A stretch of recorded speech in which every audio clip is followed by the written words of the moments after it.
नमस्कार मेरे प्यारे विद्यार्थियों, आप सभी का स्वागत है आपके अपने YouTube channel Pradeep sir education पे। आज मैं लेकर आया हूं आपके लिए अब लगातार हर दिन आपको ऑब्जेक्टिव क्वेश्चंस में क्लास 10th और 12th के स्टार्ट करने वाला हूं।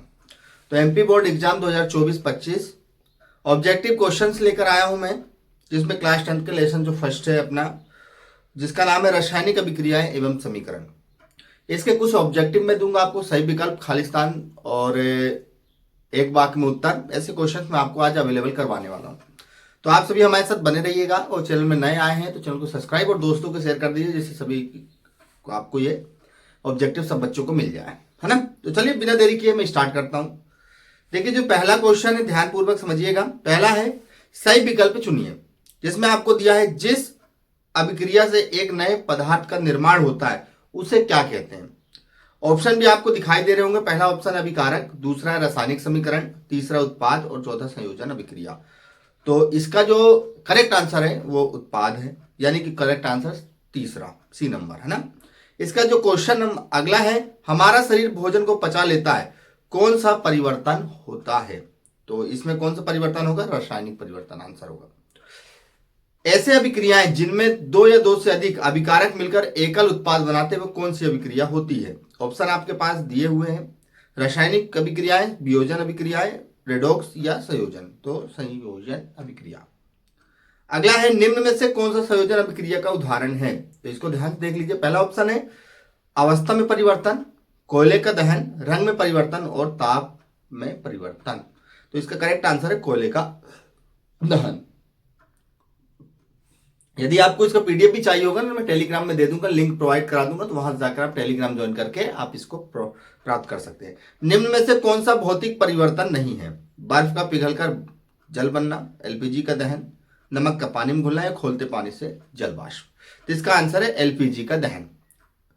जिन अभिक्रियाओं में उत्पाद के निर्माण के साथ साथ ऊष्मा भी उत्पन्न होती है उन्हें क्या कहते हैं। तो ऊष्माक्षेपी अभिक्रिया के। सातवां है निम्न में से कौन सा ऊष्माक्षेपी अभिक्रिया का उदाहरण है। तो आप देख सकते हो ऑप्शन आपको दिखाई दे रही है और इसका जो करेक्ट आंसर होगा प्राकृतिक गैस का दहन।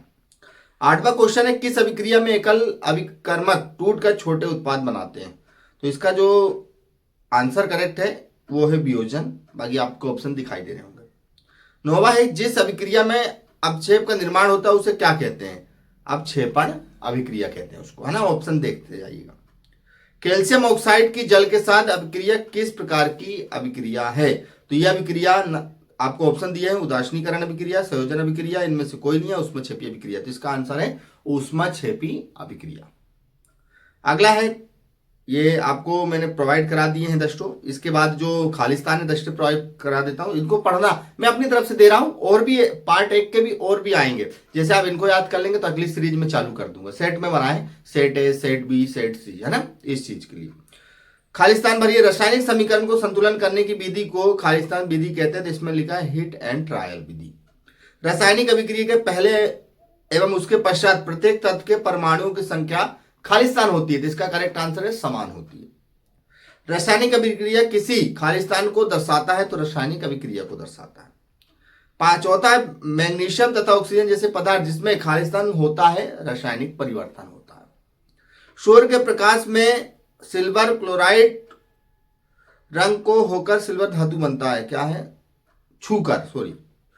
तो रंग को होकर सिल्वर धातु बनता है। थोड़ा सा मिस्टेक जरूर है, मैं सुधार दूंगा आपको कमेंट्स में ना। जिंक कॉपर को उसके यौगिक से खालिस्तान कर देता है, विस्थापित कर देता है। ठीक है।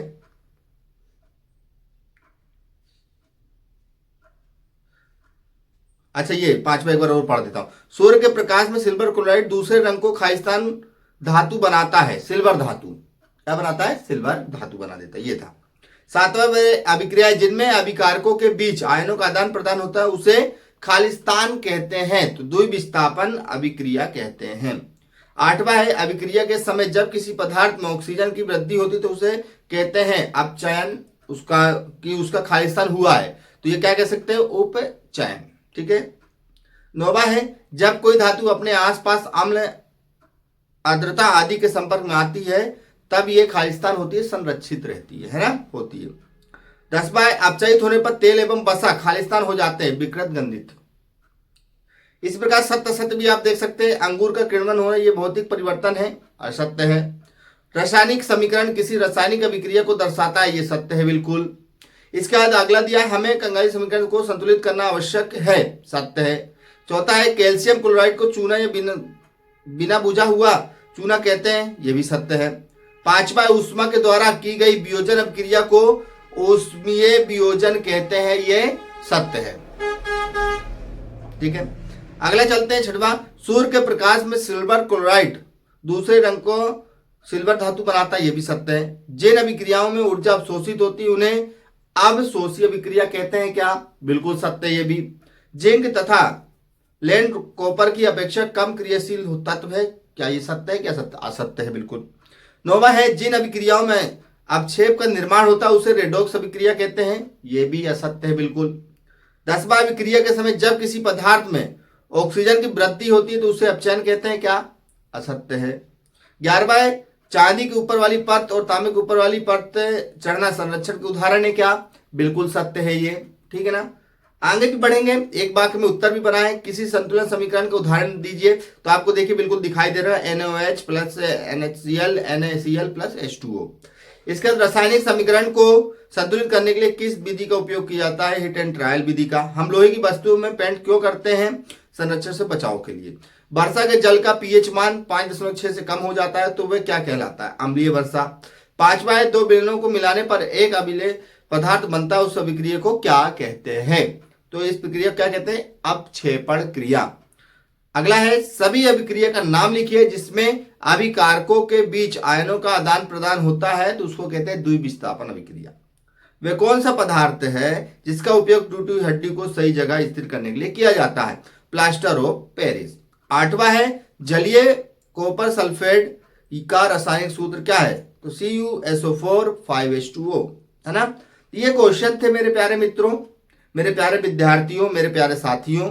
ये आपके ऑब्जेक्टिव क्वेश्चंस मैंने आपको दे दिए हैं, आप लोग इनको बड़ी अच्छे से कर लीजिएगा। ये जो ऑब्जेक्टिव बनाए हैं वो PS कोचिंग क्लासेस यानी कि अपनी संस्था के बच्ची का नाम है दीपाली सिंह, उन्होंने ये ऑब्जेक्टिव बनाए। मैंने सभी को ऑब्जेक्टिव बनाने के लिए दिए हैं कि अपने बुक से छांट के आप पैराग्राफ बना सकते हैं। तो ये पूरा क्रेडिट लगभग उन्हीं को है, लेकिन क्या है कि मैं सभी को प्रोवाइड इसलिए करवा रहा हूँ कि मैंने अपने द्वारा उनको बताया था। इसके बाद कई बच्चों ने ऑब्जेक्टिव बनाए, अपने द्वारा बनाए हैं एक पार्ट के। ये पहला सीरीज स्टार्ट होगा सभी बच्चों के, जो 1 2 3 4 5 जितने भी पार्ट है मैं उनके सीरीज पूरे आपको दे दूंगा। इसका दूसरे बच्चे की स्टार्ट करेंगे, फिर तीसरे और चौथे 4 बच्चों के सेट तैयार करने हैं अपने को। तो इससे क्या बेनिफिट है आपको? तो जो भी ऑब्जेक्टिव रहेंगे वो हमारे क्लियर हो जाएंगे। ठीक है ना, टेंशन नहीं लेना है अपने को। ये भी जो भी ऑब्जेक्टिव इन्होंने बताए बहुत अच्छे बनाए बच्ची ने, आप सभी जरूर देखिए।